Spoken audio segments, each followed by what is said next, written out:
అసలు ప్రపంచంలోనే ఎక్కడ లేని విప్లవాత్మకమైన ఆనాడు ఎన్నో సంస్కరణలు ప్రజల సంక్షేమం కోసం సమాజ అభివృద్ధి కోసం ఎన్నో ప్రవేశపెట్టడం జరిగింది. మరి ఈనాడు చూస్తున్నాం ఎలా ఉంది మన రాష్ట్ర పరిస్థితి. ప్రపంచ పటంలోనే ప్రథమ స్థానంలో ఉన్న మన ఆంధ్ర రాష్ట్రం. అంటే ఆంధ్ర రాష్ట్రం ఏర్పడ్డాక ఏదైతే 15,000 లక్షల కోట్ల రూపాయలు బడ్జెట్లతో రూపుదిద్దుకుందో మరి దాన్ని పూడ్చి మన పక్క రాష్ట్రం తెలంగాణతో ధీటుగా తనతర ఆదాయాన్ని పెంచి మరి మన రాష్ట్రానికి ఒక దిక్సూచిగా నిలిచాడు మన చంద్రబాబు నాయుడు గారు. మరి ఈనాడు ఒక్క అవకాశం అని ఆనాడు ఆ ఒక్క అవకాశం ఏమిటో ఆ భ్రమలో నడిపోయారు మీరు అంతా. ఆ ఒక్క అవకాశం ఏమీ లేదు. ఒకటేమో కోడికత్తి, రెండోదేమో రెడ్డి గారిని అధికారంలోకి వచ్చిన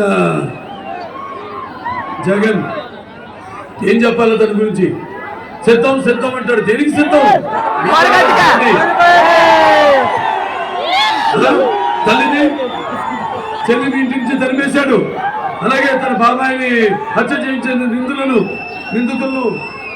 కాపాడుతూ మరి వాళ్ళ చెల్లికి ద్రోహం చేశాడు. వాళ్ళకి సమాధానం చెప్పమంటే వాళ్ళకి సిద్ధమని చెప్పండి, వాళ్ళకి సమాధానం చెప్పండి. సిద్ధమని చెప్పండి. అలాగే వచ్చిన వారం రోజుల్లో సిపిఎస్ రద్దు చేస్తామని కల్లిమల్లు కబుర్లు చెప్పి అధికారులను మోసం చేశారు. వాళ్ళకి సమాధానం చెప్పమనండి. అలాగే నా ఎస్సీలు, నా బీసీలు, నా ఎస్టీలు, నా మైనారిటీలు అని చెప్పి మరి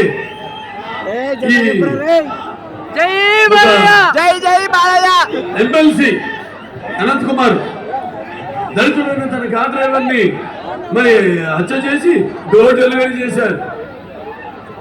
వాళ్ళకి ఆ కుటుంబానికి మళ్ళీ అతని ప్రాణాలు తిరిగి పొమ్మని చెప్పండి. అలాగే ఒక కుర్రాడు తన అక్కని వేధిస్తున్నారని చెప్తే మీద పెట్రోల్ పోసి అతన్ని చంపేశారు దారుణంగా. వాళ్ళ కుటుంబాలకు సమాధానం చెప్పమనండి.